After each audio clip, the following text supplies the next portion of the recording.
Eles foram para Mina Velha, é uma terra da igreja, então fizeram todo o acampamento em torno daquela igreja. Tinha uma escola lá também, então lá eles fizeram uma sede onde era a antiga escola e foi para no entorno todos os barracos, né? Então eu acompanhei toda aquela trajetória deles enquanto acampamento até o momento que saiu então pelo governo estadual, pela reforma agrária, aquela parte aí de Garuva, que era um empresário de Joinville, que ele estava devendo impostos, e aí então foi colocado para a reforma agrária uma parte daquela terra, e eles foram contemplados então com aquele pedaço de terra, que é um pedaço muito pequeno, né? A maior parte de lá ainda é como se fosse uma reserva, né, ambiental.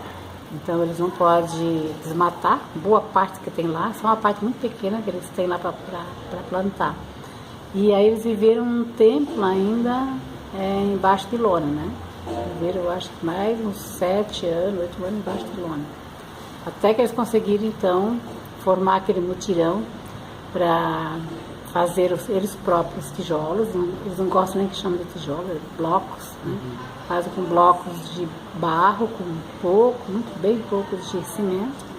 Eles tiveram todo um aprendizado para fazer as casas dentro dos blocos, se especializaram em fazer caixarias, trabalhar com madeira, a eletricidade. Então eles montaram aquelas casas, saíram umas casas bem baratas, né? Fizeram toda uma vila, como se fosse uma vila, tanto aquele de Garuva, o assentamento, como foi o assentamento também de Araquari, os dois, mais ou menos o mesmo estilo. Então eles ficaram, enquanto eles estavam acampados, como é que a gente chama de acampamento até a hora que a terra não está legalizada. As pessoas acampam, ela pode ser provisória, né? E depois, no momento que a terra passa para ser deles, que o Estado já resolveu, então chama-se assentamento, né? As pessoas são assentadas. E ali eles fizeram uma coisa interessante, que é o assentamento coletivo. O que é assentamento coletivo? As famílias foram lá, 9, né? Na verdade são... No início tinha, acho que era 11 famílias. 11 casas, e 2 casas elas foram individual, eles não quiseram fazer parte do coletivo. O coletivo significa dizer que a terra não é dividida entre as partes, é um pedaço de terra e lá tem 11 famílias, assim. Isso propicia para que no momento que as pessoas não queiram mais morar lá, ela vai ter que fazer a permuta, ela sai para um outro lugar. Agora, se ela resolveu sair do assentamento, ela leva o que ela conquistou e deixa aquilo lá para outras famílias virgens, né? Pode também acontecer de fazer permuta, pessoas que não gostam mais de estar no meio deles, então eles vão para Canoinhas, por exemplo, vão para Matos Costa, todo lugar onde tem sentados, eles podem trocar. E se alguém tiver uma terra individualmente, quando a pessoa às vezes tem uma dificuldade, a tendência é vender, né? Alguém oferece lá o vender. E aí acaba com o projeto de reforma agrária dos assentados, né? Por isso eu acho que é interessante essa ideia de fazer terra coletiva. Você entra, usufrui, né? E lá é interessante porque eles têm a cozinha comunitária, eles têm o trabalho deles comunitário, vende todo o produto deles, a renda do produto, da venda, é dividido. Então é contada por horas, né? Horas trabalhadas, cada um todos os dias tem anotado as horas trabalhadas. Tem algum que trabalha com o gado, outro trabalha com uma hortaliça, né? As mulheres, algumas delas, quando tinha crianças, cuidavam também de uma creche, hoje estão todos adultos. Tem aquele que trabalha também as cozinheiras, que vão fazer a comida, porque eles comem todo o café, o almoço, a janta, tudo coletivo. E final de semana, se as pessoas quiserem, também é coletivo. Daí faz a rotatividade de cada final de semana um casal, ou um pai, uma filha, né, dependendo de quem está ali, 2 pessoas sempre são responsáveis pela alimentação daquele final de semana. Agora, se final de semana eles quiserem, eles podem visitar parentes, podem sair, quiser, pode comer em casa, né, não são obrigados a sair lá. Mas aquele espaço lá, aquele refeitório, aquele espaço, é um espaço muito interessante, eles fazem as reuniões deles, né, eles discutem o tempo inteiro, porque imagina que discutir no bom sentido, né? Imagina que como é difícil viver em comunidade, né? Famílias diferentes, com culturas diferentes, e eles depois ter que dividir tudo por igual. Então eles fazem muitas assembleias, né? Reuniões, assembleias, constantemente eles precisam estar reunidos, né? Então eles fazem as compras, né, do que eles conseguiram vender, eles fazem as compras, o rancho, como eles chamam, do mês, para tudo que eles vão gastar. O restante eles dividem. Claro que eles deixam uma parte sempre para investir, né? Uma porcentagem deles para investir. Isso pode ser comprar novas lonas para fazer, né, a cobertura dos canteiros. Pode ser que eles vão comprar um novo caminhão, de vez em quando eles compram um novo caminhão. Aquele lugar refrigerado que eles têm, né, as geladeiras enormes, refrigerado para colocar lá as verduras, né? E o que deu para eles um grande avanço foi a partir de 2002, quando foi criado, 2003, né? O Ministério do MDA, né?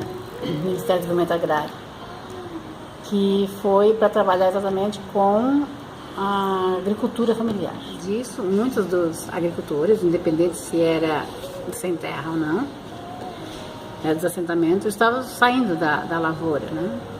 E com esse incentivo que o Ministério do Desenvolvimento Agrário dá à agricultura familiar, emprestando R$4.000 até R$10.000 para depois pagar depois da safra com juros muito baixos, proporcionando para que eles melhorassem a casa, proporcionando para que eles conseguissem comprar caminhão. Isso tudo deu para eles assim um novo alento, né? Não só para os assentados, mas todos os agricultores familiares. E eles conseguiram comprar vários caminhões, toda aquela estrutura que eles têm lá hoje, de guardar toda a hortaliça, né, em lugar refrigerado.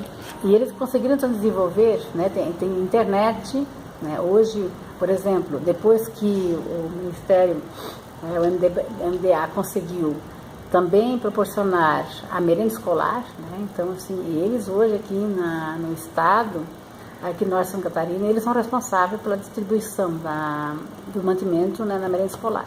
Aqui vários municípios aqui do norte. E eles então, com isso, deram um salto de qualidade de produção, né, de questões de recurso financeiro, porque é uma proposta do governo que as crianças tenham uma alimentação saudável. E então deixou de comprar aquele macarrão, aquele feijão, né, tudo com aquela carne moída, né, passou a ser consumido uma porcentagem da merenda, né, de um produto agrícola, da agricultura familiar. Isso deu para eles foi muito bom. E eles, então, todo o produto que eles colocam, depois o produto é rastreado, né? Inclusive o produto no supermercado, ele é rastreado. Então, para isso que eles têm que ter internet e a etiqueta, né, é todo documentado. Então tiveram que se aprimorar também dentro da estrutura deles, porque com algumas pessoas elas tiveram que aprender a trabalhar com isso, porque é uma coisa meio complicada, né? Cada pacotinho de salsinha que sai, cenoura, rabanete, né? Ele vai rastreado, então ele vai para qualquer lugar onde ele vai, depois as pessoas ficam sabendo, né? Se tem um bichinho que apareceu lá, vai ficar sabendo, ó, tem um bichinho naquela rabanete, né? Então as pessoas elas têm que se dar conta disso. Então, por isso, todo o cuidado que eles precisam ter. Né? E isso desenvolveu para eles, assim, uma ideia de continuidade. Então, as pessoas não precisam mais ir para a área urbana para poder sobreviver. Né? Porque isso deu possibilidade para eles ficar na lavoura. Né? Então, eles esperam que esse governo atual ele não desmonte. Na verdade, já desmontou, né? Porque o Ministério do Desenvolvimento Agrário já está sumindo, né?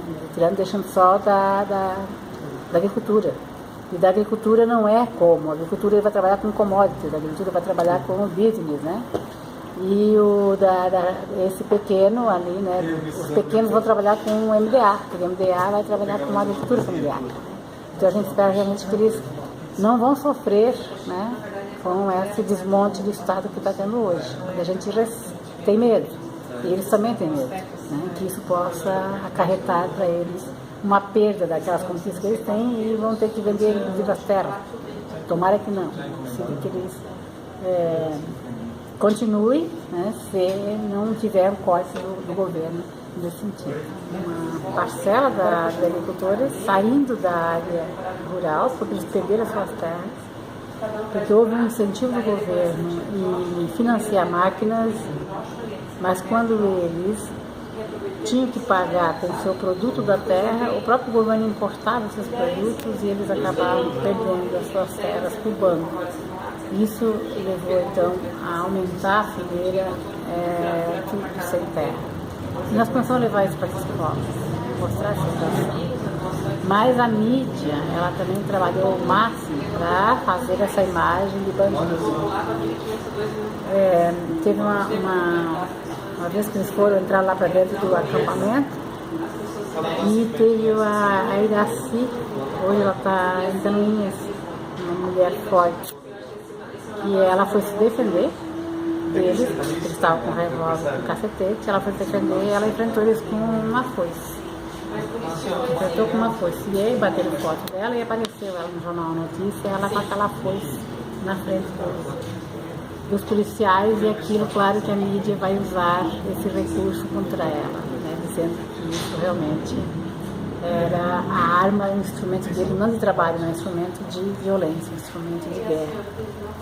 Então o lema deles, o próprio lema deles, né, e o próprio símbolo deles, que é uma foice, né, uma enxada, eles viviam dizendo que isso aí era um símbolo de violência. Não, isso aí é o símbolo, né, de trabalho.